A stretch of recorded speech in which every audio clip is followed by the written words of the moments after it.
hal ini sejalan dengan pokok ajaran agama Islam atau Rahmatul Alamin yang memberi rahmat untuk seluruh alam, yakni yang mana ajaran agama Islam itu menyuruhkan untuk berbuat kebaikan. Nah, salah satu bentuk dari berbuat kebaikan ini dengan gerakan silaturahmi. Kemudian banyak ayat-ayat di dalam Al-Quran yang membahas tentang filantropi, konsep filantropi, seperti salah satunya yaitu surat Al-Baqarah ayat 177 yang membahas tentang konsep filantropi. Nah, dari paparan yang sudah kami paparkan, tema ini urgen dikaji karena dengan mengelaborasi atau menelaah ayat-ayat Al-Quran yang terkait dengan filantropi, kemudian akan ditemukan beberapa aspek yang saling bertautan, yaitu ajaran Islam yang memberikan solusi kepada masyarakat, khususnya dalam mengoptimalkan dan memberdayakan potensi materi ataupun modal sosial yang dimiliki untuk mensejahterakan umat. Maka peneliti menemukan dua rumusan masalah di sini. Yang pertama, bagaimana konsep filantropi dalam Al-Quran. Kemudian yang kedua, bagaimana relevansi filantropi perspektif Al-Quran terhadap pengentasan kemiskinan. Nah, adapun Pak. Sementara selanjutnya, silakan saya satu waktunya dengan nanti dibuka kembali. Baik, kita minta kepada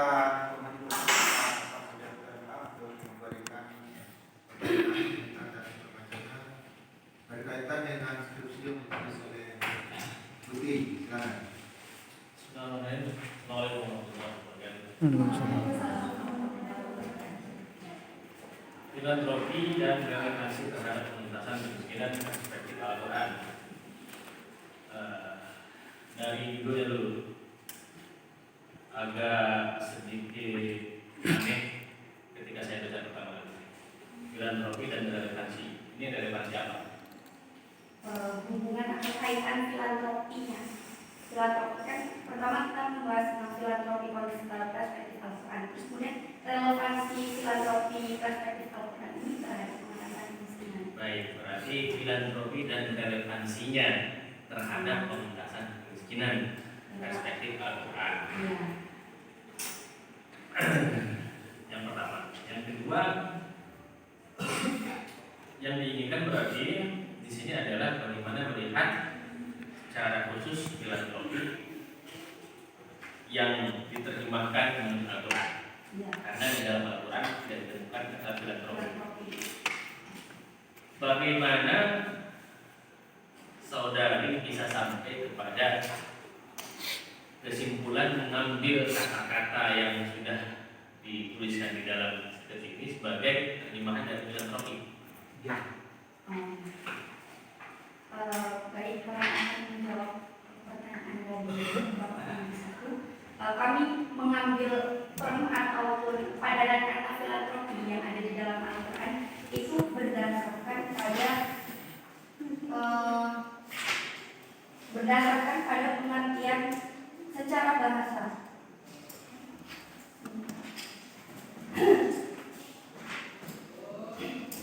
Bahwa secara bahasa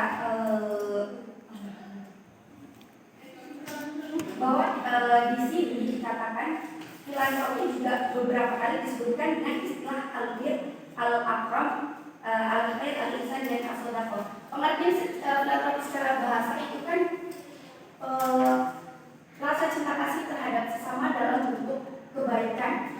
Bentuknya itu dalam kebaikan. Al-Quran itu menyebutkan di dalam Al-Quran itu menyebutkan kata-kata kebaikan itu ada banyak seperti al-bir, al-ihsan, dan al-khair. Maka itu yang kami ambil, kemudian dari kata-kata tersebut dikaitkan dengan istilah-istilah bentuk-bentuk filantropi Islam yang sudah ada seperti zakat, infak, dan juga sedekah. Ini mengira-ngira atau dibuktikan secara ilmiah? Ini kami ambil dari sebelumnya sudah ada penelitian yang mencari peran filantropi ini dari Al-Khair, Al-Ihsan, dan juga Al-Ihsan dan juga Al-Bir. Iya. Yang saya maksudkan, bagaimana saudari bisa sampai kepada kesimpulan bahwa albir, al-khair dan ihsan itu adalah makna filantropi? Karena term albir, al-ihsan dan al-khair itu membahas tentang kebanyakan bahasanya itu tentang tentang sosial, terutama tentang mendapatkan sosial. Kalau saya bilang ada nggak ulama yang ada definisi itu?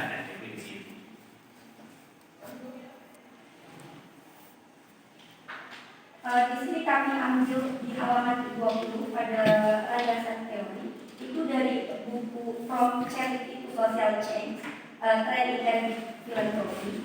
Di situ dikatakan bahwa istilah di dalam Al-Quran filantropi itu disebutkan beberapa kali dengan istilah albir, al-akram, al-ihsan, juga sedekah. Baik, itu kan buku. Iya Pak. Kalau cari definisi secara bahasa atau istilah biasanya dari kamus. Iya. Nah, itu lihatnya. Lebih jauh lagi bisa dilihat bagaimana para ulama berpendapat tentang itu. Saya tanya, di mana ditemukan pendapat para ulama yang menyatakan bahwa albir, al-ihsan dan al-khair itu mirip dalam tanda kutip dengan filantropi? Sampai ke sana? Belum sampai ke sana. Jadi pertanyaan jawabannya seperti apa? Berarti kalau seperti itu hanya mengira-ngira saja. Betul, mengira-ngira. Enggak Pak. Nah, kalau nggak mengira-ngira buktinya apa? Karena kami mengambil dari landasan itu tadi Pak, pengertian yang digunakan di buku tersebut. Baik. Kita ganti saja channelnya ya.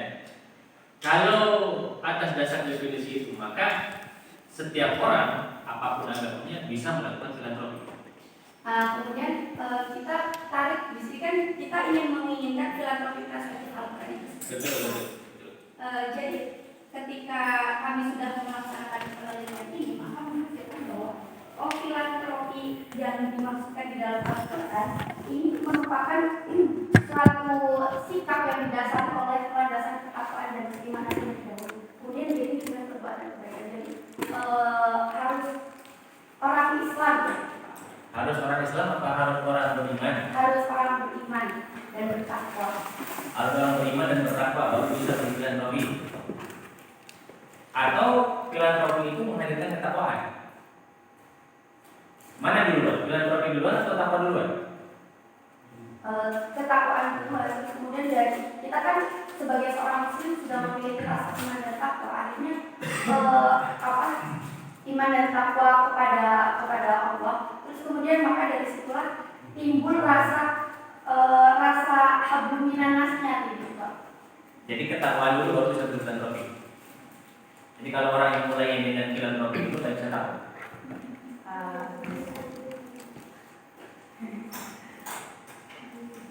Ya. Saya agak dikit lagi ya. Baik. Ini masalah penelitian. Apa definisi masalah? Masalah yang saudari paham. Masalah adalah suatu teori dan kenyataan yang tidak antara teori dan kenyataan itu tidak sesuai atau tidak berkesinambungan, tidak memenuhi titik temu. Tidak ada titik temu antara teori dengan teori dengan antara teori dengan fakta kenyataan di masyarakat. Nah, itu definisi siapa? Ngarang. Nah, kita kan kajian ilmiah. Iya Pak. Harus bisa dibuktikan. Ngarang. Enggak, tapi dulu waktu semester 4 belajar metodologi penelitian. Itu pertama kan dipelajari masalah. Kita disuruh mencari masalah-masalah. Kemudian diterangkan oleh Bu Ayu yang ketika itu menjadi dosen kami bahwa masalah itu timbul dari ada yang teori yang tidak sesuai dengan fakta lapangan. baik. Mana yang tidak sesuai dengan fakta lapangan dari penelitian ini? Teorinya mana? Ketidaksesuaian mana? Mana yang kontra gitu?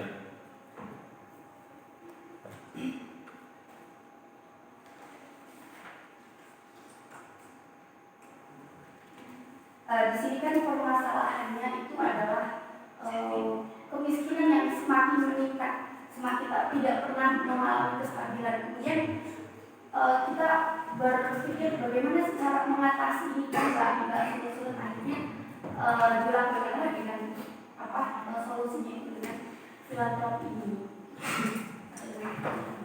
Teorinya tentang filantropi. Teorinya tentang kemiskinan apa tentang filantropi?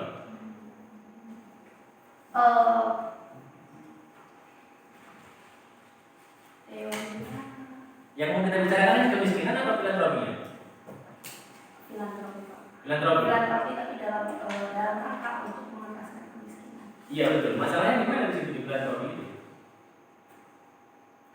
Masalahnya di filantropi itu karena sekarang banyak sekali lembaga-lembaga maupun federasi filantropi yang dihadirkan di masyarakat, tetapi tidak kunjung mengentaskan masalah kemiskinan. Banyak kegiatan filantropi dan juga gerakan-gerakan dari filantropi kayak organisasi-organisasi, tapi tidak mengentaskan masalah yang ada. Tidak ada masalah, kemiskinan tetap saja. Iya, kemiskinan bahkan meningkat. Baik, setelah dilakukan penelitian, apa jawabannya? Jawabannya di sini ternyata setelah kami kan menemukan relevansinya itu yang kami temukan ada 3. Nah itu ternyata setelah mungkin kita ambil dari keindonesiaan. Di Indonesia ini undang-undang itu sudah ada yang mengatur tentang pengentasan kemiskinan ini. Tentang bahkan sudah membentuk Badan Zakat Amil Nasional untuk membantu pengentasan kemiskinan. Tapi tetap saja kemiskinan itu tidak kunjung reda. Ada masalah berarti di dalamnya. Salah satunya mungkin sistem yang dijalankan itu belum optimal atau belum memenuhi syarat-syarat yang seharusnya dipenuhi. Sistemnya yang belum optimal. Maksudnya menjalankan sistemnya itu belum optimal karena kan peraturannya sudah ada, sudah ditetapkan, tetapi dalam menjalankannya itu belum maksimal. Kenapa ada kata-kata mungkin? Tapi dikatakan mungkin sistemnya yang belum optimal. Kenapa ada kata-kata mungkin? Bukan mungkin Pak, maksud saya memang sistemnya belum optimal. Sistem saja? Enggak. Masalah yang lain? Masalah yang lain itu tentang pemahaman dari orang-orang ini tentang filantropi yang sesungguhnya yang dimaksudkan dalam perspektif Al-Quran ini, mereka kurang memahami karena yang hanya biasa dipahami oleh masyarakat luas bahwa filantropi ini merupakan hanya dilandaskan dari cinta kasih terhadap sesama, tapi tidak dipupuk dengan harus kita memupuk keimanan sendiri, memupuk keimanan terlebih dahulu gitu Pak. Bukan juga memupuk cinta kasih itu bagian daripada keimanan. Iya Pak, cuman lebih spesifiknya lagi cinta kasihnya itu kepada Allah SWT. Kita kepada Allah cinta kasih kita. Sementara kepada manusia nggak boleh cinta kasih. Boleh Pak. Maksud pernyataan kami tadi, tadi kan menanyakan cinta kasih. Cinta kasih yang dimaksud dalam filantropi perspektif Islam ini, yang pertama kali itu kepada Tuhannya dulu, kepada Allah dulu. Kemudian dari rasa cinta kepada Allah, maka kita juga cinta kepada sesamanya, sesama manusia. Saya kira pertanyaannya cukup. Sudah bisa mewakili apa yang ada di dalam penelitian ini dan apa yang ada di dalam benak peneliti. Terkait dengan penulisan, kembalilah kepada pedoman penulisan yang sudah disepakati. Di sini terutama yang berbahasa Arab ayat-ayat ini, coba aturannya dengan font size-nya 18. Jadi di sini kan kecil ketika membahas ayat-ayat itu, kutipan ayat menjadi kecil. Itu yang paling nampak ya. Kemudian terkait dengan karya terjemahan atau kutipan dari kutipan, itu sejatinya harus ditunjukkan bahwasanya yang saudara kutip adalah kutipan juga.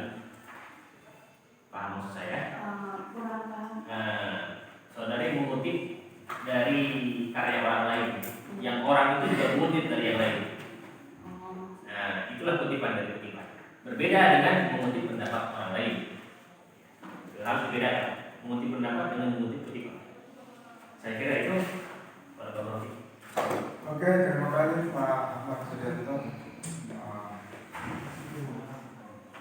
Jadi kurang 15 menit Pak Ahmad Sudiarto memberikan masukan pertanyaan. Kemudian kita minta kepada Pak Mumtaz Nurjasa MAG untuk mengajukan pertanyaan dengan jasa waktu yang juga menemani jasa waktu Pak Ahmad Sudiarto 15 menit. Saya 10 menit selesai. Terima kasih Bapak Presiden, Dr. Diki Hasan ZMA, kemudian yang sedang memimpin Bu Sekretaris Ibu Lukman NC NOS, kemudian Pak Ahmad Sudiarto sudah Pak ya? Sebagai penguji satu ya. Terima kasih. Saya pertanyaan yang juga sudah ditanyakan tadi memang di awal tadi bagaimana peneliti jadi sampai pada kesimpulan istilah filantropi itu hanya 3 kata, albir, akhir, dan ihsan. Apakah tadi nampaknya memakai identitas ya? Apakah Anda menggunakan penemuan atau penelitian orang lain terhadap yang dalam ini? Apakah kami Ya, kesimpulan menggunakan 3 kata ini sebagai definisi filantropi. Itu apakah digunakan hasil penelitian orang lain? Buku yang Anda tuju? Iya Pak. Penelitian atau Itu penelitian. jurnal, bukan buku? Skripsi. Skripsi. Yang mana skripsinya? Ada di skripsi pertama, skripsi Ahmad Fajar Isnaini. Judulnya di halaman 13 Pak. 13.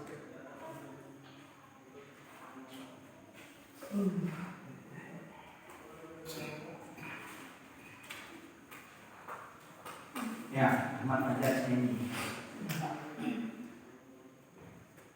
Wawasan Al-Quran tentang filantropi. Ya, karena tadi terbayang saya kok zakat tak masuk kan?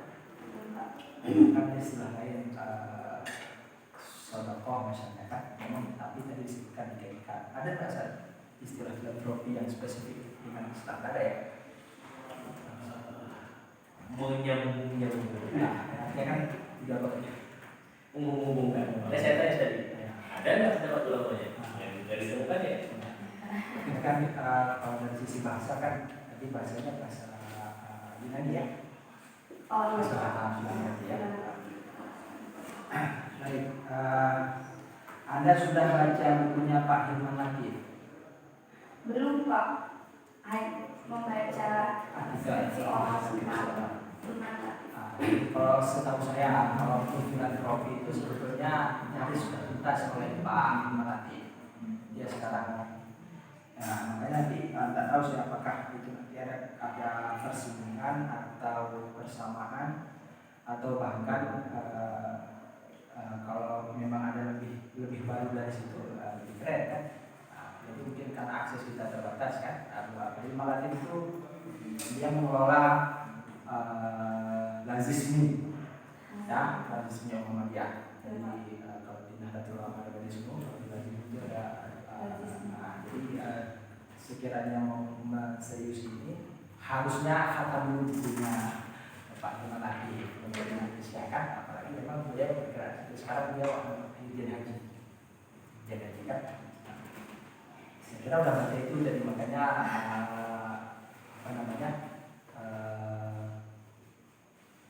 bisa jadi ada kebaruan dari yang ditulis oleh Pak Hilman Latif.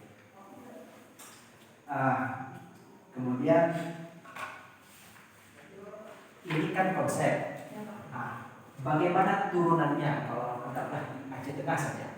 Turunan dari konsep ini apa yang bisa diterangkan? Turunannya mungkin dalam bentuk kebijakan. Saya membayangkan kemarin kalau tidak salah waktu seminar proposal itu isunya juga filantropi, tapi penelitiannya di Baitul Mal. Iya Pak. Kalau tak salah saya. Nah, tapi ini kan bergeser ke liberal research, jadi yang dikaji ayat-ayat. Nah, apa bisa turunan dari ide atau konsep yang ada dari hasil dari penelitian Vicky?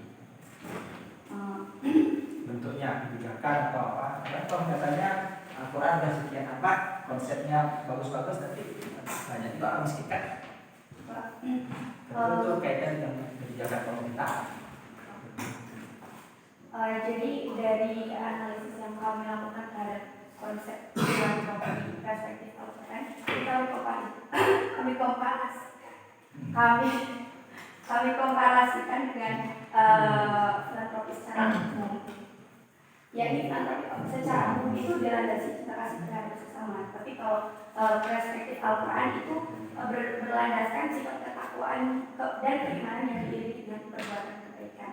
Kemudian bentuk dari filantropi secara umum itu sama dengan filantropi perspektif Al-Quran, yakni bentuknya menolong atau berderma atau berbuat baik. Kemudian tujuannya tetapi antara filantropi umum dan juga perspektif Al-Quran itu memiliki tujuan yang berbeda. Bahwa konsep filantropi secara umum itu tujuannya hanya kepentingan publik saja. Tapi kalau perspektif Al-Quran itu tujuannya itu untuk diri sendiri ada dan juga kepentingan publik itu ada. Itu diterangkan dalam manfaat filantropi di halaman 49. Di situ sudah kami terangkan bahwa tujuan dari filantropi perspektif Al-Quran itu tidak hanya untuk kepentingan publik tapi untuk kepentingan diri juga. Terus kemudian jenis dari kepentingan publik ini, jenis dari filantropi umum ini yang berkembang jenisnya secara umum itu terdapat dua jenis, yakni filantropi tradisional. Filantropi tradisional itu merupakan suatu tindakan berderma, tapi dia lebih ke bentuknya individu. Misalkan saya sebagai perorangan, saya ingin menyumbangkan pakaian ke si A gitu. Tetapi kemudian yang jenis yang kedua yakni filantropi modern. Filantropi modern ini berderma yang lebih bentuknya ke kelompok. Saya kemudian ada Mas Umi, ada Selfie, dan kami memiliki tujuan yang sama untuk membentuk suatu kegiatan filantropi. Jadi itu disebut dengan filantropi modern. Nah, dari alur yang sudah ada ini, maka filantropi perspektif Al-Quran ini termasuk dalam bagian dari filantropi modern yang untuk tujuannya itu untuk mensejahterakan umat.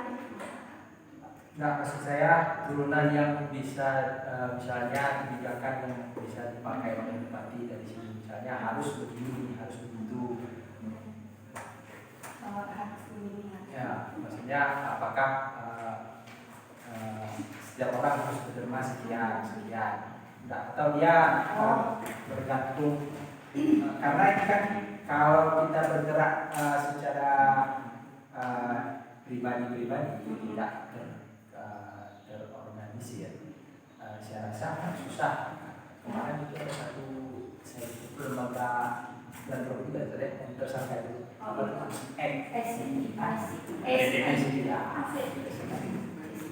itu gimana tuh pertanggungjawabannya kan?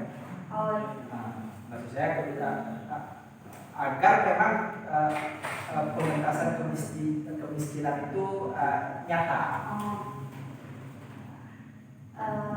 Baik, di sini kami juga membuat peta konsep daripada mungkin yang kami tangkap dari pertanyaan Pak Mumtaz itu tentang relevansinya dalam pengentasan kemiskinan supaya benar-benar bahwa gerakan filantropi ini bisa mengentaskan kemiskinan. Yakni ada di Indonesia ini masalah kemiskinan tinggi. Saya komparasikan dengan filantropi tradisional dan filantropi modern. Nah, dari tradisional, kan perspektif Al-Quran itu tadi filantropi itu menyebutkan ke filantropi modern.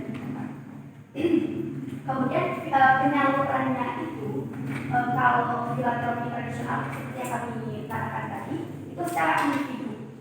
Kemudian yang kalau filantropi modern itu secara kelompok. Nah, tujuan dari masing-masing jenis filantropi ini, yang pertama filantropi tradisional itu tujuannya hanya untuk pelayanan sosial. Kalau pelayan itu kan dia bisa satu orang memberikan individu. Tetapi kalau tujuan dari filantropi modern ini keadilan sosial. Jadi untuk menyeluruh. Terus kemudian bentuk dari filantropi tradisional itu hanya memberi sumbangan atau pemberian, contohnya mungkin memberi 100 box makanan yang membagikan. Tetapi kalau filantropi modern ini bentuknya dengan memberikan, salah satunya dengan memberikan modal usaha. Nah, akibat dari pemberian yang dilakukan ini, kalau filantropi tradisional, kalau kita hanya memberi sumbangan, itu yang diberi dia akan bermalas-malasan mengandalkan bantuan dari si pemberi. Akhirnya ya pengentasan si miskin akan tetap bermiskin gitu. Tapi kalau misalkan dengan modal usaha bisa berkembang, jadi akhirnya seorang muslim itu bisa mandiri yang tadinya mengandalkan orang lain, kemudian kita bisa mandiri dan memiliki pekerjaan yang tadinya nggak punya pekerjaan sama sekali, bingung, pokoknya mengandalkan pemberian dari orang lain lah, kayak contohnya pengemis saja kan. Cuma sayangnya pengemis mengandalkan air, ya masih tetap miskin dijalani saja.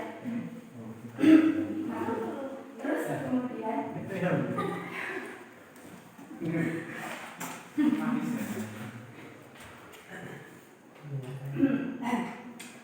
boleh kami lanjutkan Pak? Kemudian akibat dampak, mungkin bukan akibat, dampak dari pemberian modal usaha juga tentu ketika seseorang yang tadinya tidak bekerja terus kemudian sudah bekerja, taraf hidupnya jadi meningkat gitu. Nah, dari sinilah alih status dari mustadafin, dari orang-orang yang tadinya itu berhak untuk diberikan, menjadi seorang yang memberikan gitu. Kemudian maka supaya ini semua terjalankan dengan baik, maka dilakukan 3 upaya relevansi filantropi tadi Pak, yakni melakukan sosialisasi tentang urgensi filantropi dalam pengentasan kemiskinan yang didasarkan pada pengalaman mana filantropi yang sesungguhnya. Terus kemudian mengembangkan sistem jaminan sosial. Jadi bisa di cross check lagi apakah sistem jaminan sosial ini sudah tepat disalurkan kepada orang yang tepat atau belum. Jadi kan di Al-Quran juga sudah disebutkan itu. Enggak cuma kayak ini miskin kata si A kata si B, tapi memang harus diteliti benar-benar di Al-Quran. Terus kemudian yang ketiga itu dengan membantu dan mengembangkan kaum yang lemah, salah satunya dengan modal usaha ini. Lagi Pak Ketua, coba baca judulnya. Saya, judul penelitian kami jadi filantropi dan relevansi terhadap pengentasan kemiskinan. Kemiskinan. Ada yang? Pak. Coba dari Ini Pak. Berarti beda cetakan. Ada umum menyelewengkan namanya. Mohon maaf Pak, itu kesalahan dari dahulu. Tadi kan ada sebut tambahnya kan, kalau saya tambah minyak. Oh iya Pak. Kan menurut yang covernya saya tambah. Nah, cukup Pak Ketua. Oke, terima kasih. Sebenarnya saya banyak pertanyaan juga, tapi takut tambah masalah seperti ini. Yang pertama ya, kalau kita mengutip, usahakan memakai sumber yang terbaru. Kalau Al-Quran terjemahan itu yang terbaru itulah terbitan Kementerian Agama tahun 2019. Ini Departemen Agama RI tahun 2015. Departemen Agama itu kapan terakhir pemakaian dokumen itu? Departemen Agama. Ya, kapan terakhir pemakaian istilah itu? Tahunnya tahun berapa? Kurang apa?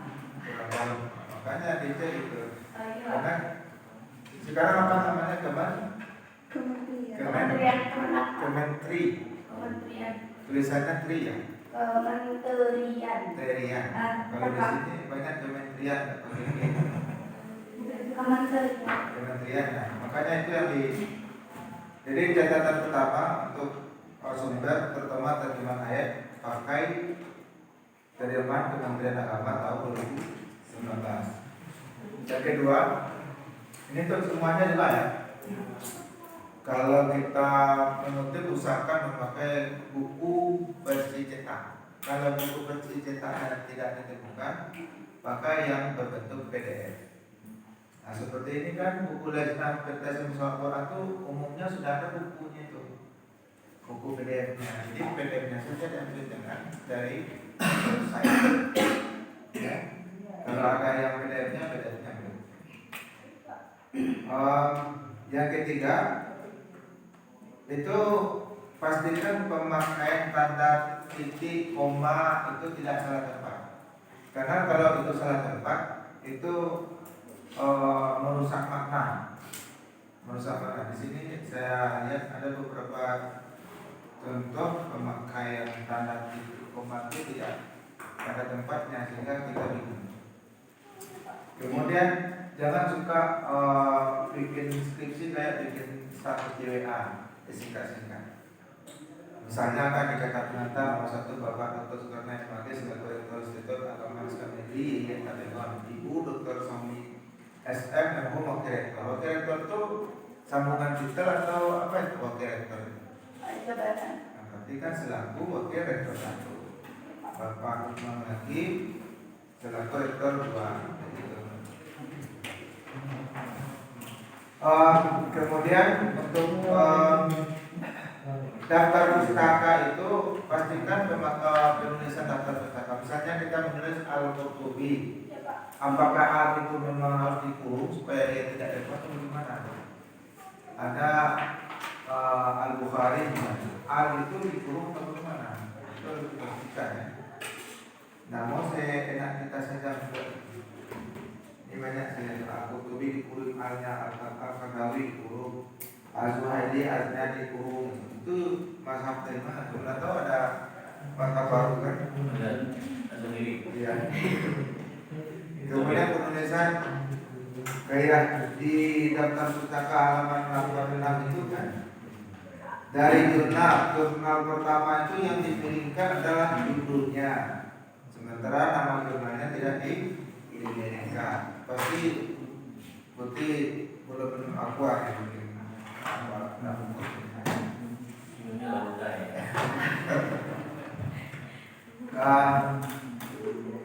Saya kira seperti itu. Periksa lagi satu kemudian masukan dari buku itu tolong diperhatikan. Jangan tidak dibuat, karena kalau tidak dibuat kan nanti kita tanda-tanda akan ketahuan itu. Yang kan ada pula mahasiswa itu yang katanya kertas kan nggak diperbaiki lalu apa tim lagi tak bisa.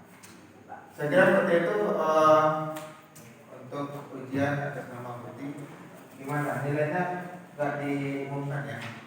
Udah lulus aja. Lulus. Belum tak lulus. Dari nilainya itu lulus ya? Lulus apa nggak lulus?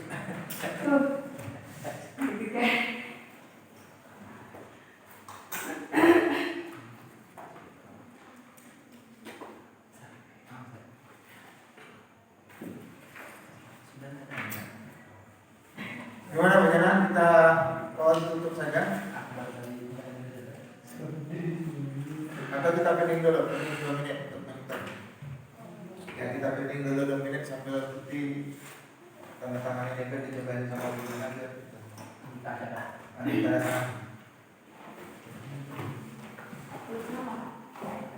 tangan aja.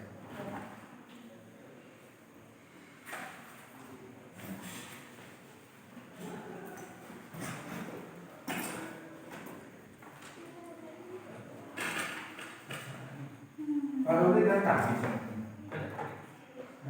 harusnya ada. Datang beliau lagi. Kalian dari Pak Dwi, ada nomor? Udah, Pak. Udah. Ada Pak. Dia saya dia ketak.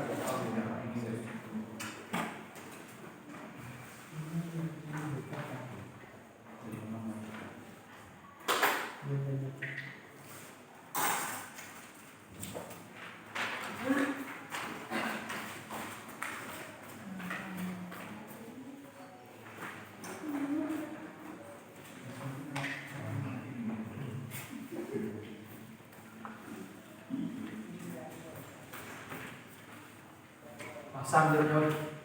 Pak, itu yang tadi kau nggak ada nasi, Pak. Mana beli kopi? Tidak ada, Pak. Ada tahu dia rasanya. Pokoknya nanti dia lagi jawab ya. Sama putih tunggu. Ya, Pak.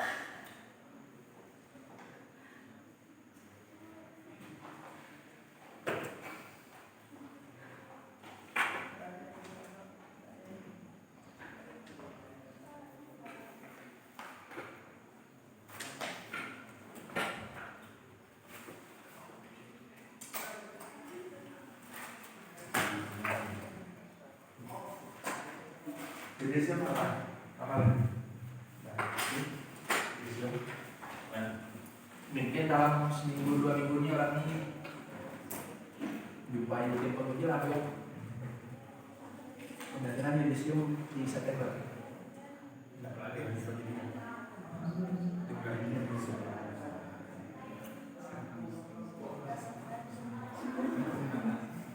Berdasarkan hasil penghitungan tim penguji, maka bukti susah kan cara? Ya terus ya. Bukti hasil saja dinyatakan lulus dalam sidang ini. Tadinya di Cilacap ya? Iya, Pak. Ini mahasiswa kita paling jauh, Abu ya. Dari Cilacap.